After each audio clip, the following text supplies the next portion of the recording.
Hey folks, this is The Constant Show where we talk about movies, and I am Constant, the human equivalent of a bag of jelly beans.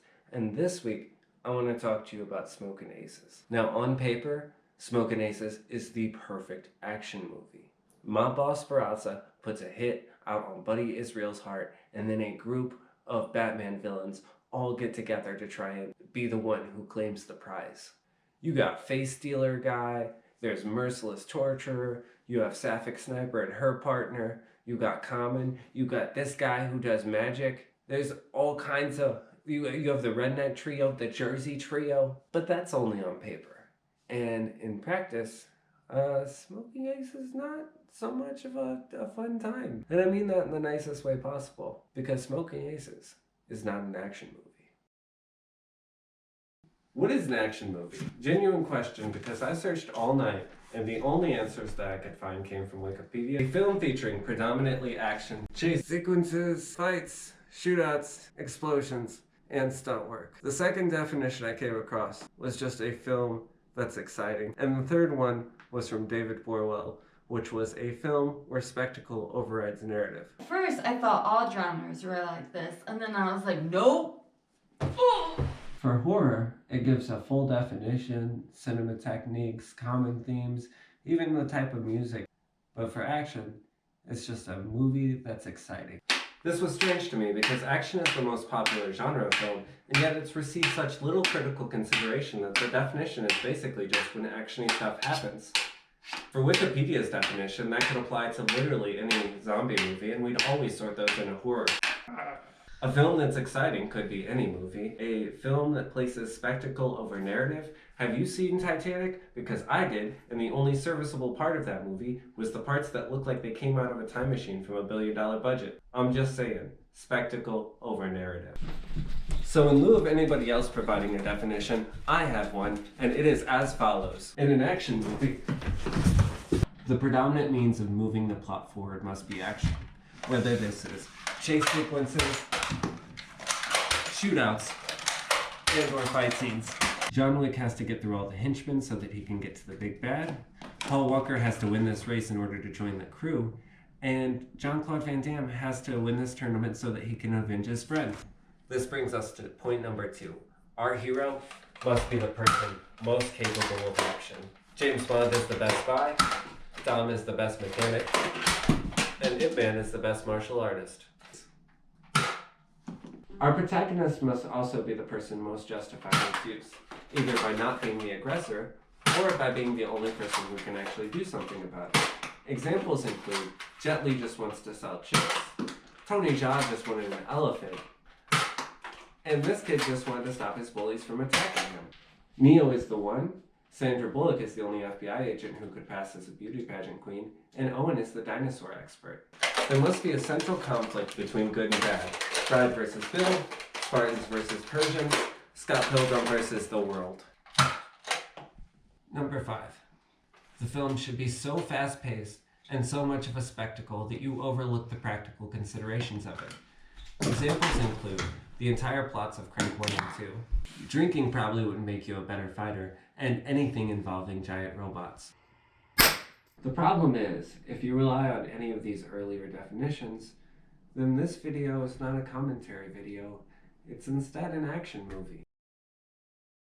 So now that we have our definition, how does Smoking Aces stack up? Well, 1, the predominant means of plot advancement in Smoking Aces isn't actually action, it's communication. There's only 8 action sequences in the entire movie, and only 2 of these involve active participants on both sides. Ben Affleck's crew gets gunned down, this guy gets stabbed, there's an elevator shootout, the bodyguard gets shot, playing card to the eye, lobby shootout, redneck shootout, and then finally, the redneck gets gunned down in the parking lot. These scenes also occupy 10 minutes of a 2-hour movie. The person most capable in its use. Well, Ryan Reynolds is actually the least capable person of violence in the entire movie. Exhibit A, whenever the initial shooting breaks out, he's not even at the hotel. Whenever he gets to the hotel, Exhibit B, he makes a call against what his superior previously ordered. This results in him sending a bunch of men up. And Exhibit C, all of these men get gunned down by a rogue sniper as Ryan Reynolds panically, blindly, and randomly fires out the window at a sniper that he doesn't even know the location of. He's not exactly capable. And then we get to Justified. Ryan Reynolds only actually takes down 2 bad guys throughout the course of the whole movie. He doesn't do it in a heroic, guns blazing, action fight. Instead, he pulls the plug on the life support of Buddy Israel and mob boss Barraza. In terms of justification, it's hard to say that he did the right thing. There isn't really a strong good versus bad here. There's mostly just people versus people. There's also only 2 examples of anyone's behavior being questioned throughout the entire movie. It's Ryan Reynolds and the bellhop, and Ryan Reynolds and his boss at the FBI. Let's focus on that second one because I believe it's the more important of the 2.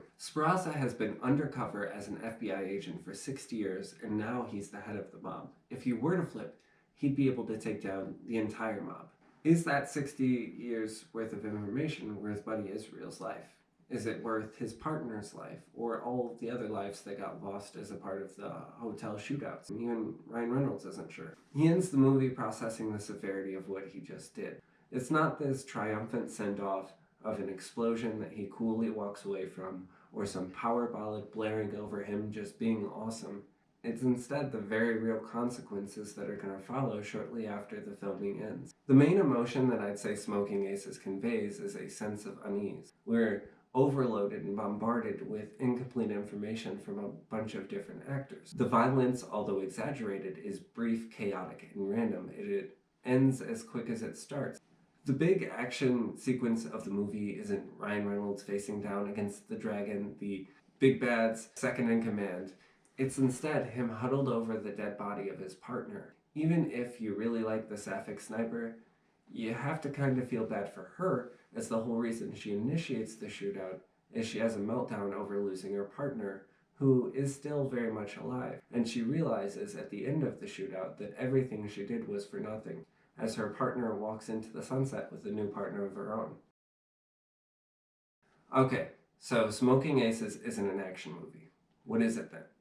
Well, we could go with the DVD box, which lists it as an action thriller, but I don't think thriller quite fits either. I think if it's a thriller, you mainly want a light kind of fear to it. In this movie, we don't get attached enough to any of the characters because we're constantly meeting new ones and seeing them shifting into different roles. Even if you like Ryan Reynolds' character, it's hard to get particularly attached to him when he shares as much screen time as this random guy who hung out with Ben Affleck. The easiest answer is just to call it a mystery. Our detective is always 2 steps behind the case. He only arrives after an initial death. We have flawed testimony from a bunch of different sources, and the film's final conflict is resolved via discovery of the truth. Both the audience and the characters are misled about various characters' identities. A quick list involving nearly every major character. We're presented Barraza as this mob boss who is ruthless and wants Buddy Israel dead as a rival. Turns out he's actually with the FBI, and he wants Buddy Israel alive as his son. Israel thinks he's pulling the strings on everybody. He thinks he's manipulating both the mob and the FBI to get what he wants, but instead he's been a pawn from the very beginning to the very end of the movie. Torture Guy presents himself as 2 separate identities, but beyond that, when we're initially introduced to him, it tells us that he's a merciless and ruthless sadist. However, he actually goes out of his way to make it as painless and harmless as possible, and then spends that person's last minutes consoling them about their impending death. Taraj, the Sapphic sniper, thinks she's in a relationship with Alicia Keys. Alicia Keys is not interested. We see this when Sapphic sniper flirts over the headset, and Alicia Keys makes a facial expression, hitting on that theme of miscommunication again. Ben Affleck is presented as the leader of his group. This is easy to see as he has the most talk time. However, he's gunned down within the first 5 minutes of the movie. Suit, the face dealer's whole thing is being able to emulate other people almost as a human chameleon. Beyond that, we're led to believe that his plan was a failure, that he was supposed to catch Buddy Israel and he didn't. But we later learn that his plan was actually a success because all he was hired to do in the first place was to take out Buddy Israel's security. The rednecks are presented as reckless and rash, and they just run in guns blazing. But when we actually look at their plan, they use social engineering to find out about the uniforms that they stole so that they could stealth their way into the building rather than going in guns blazing. And the last time we see any of them, it's walking away after apologizing in the middle of a conflict. Ryan Reynolds is presented as the heroic rookie cop, but throughout the course of the movie, he saves no one. He also gives up his badge in the name of revenge, losing that part of his identity. And perhaps biggest of all, we're led to believe that the plot is this series of miscommunications and chaotic interactions, but it turns out the whole thing was orchestrated from the beginning via purposely leaked information. So, miscommunication and identity. What does it mean? But the actual statement on identity and communication is kind of murky. You're not your job, like Agent Mesner. You're not your friend group, like Two Fingers. You're not even who you started the day as, like Alicia Keys, and definitely not your face, like the one guy who steals faces. But none of these characters are blind to what's happening. They all know who's coming.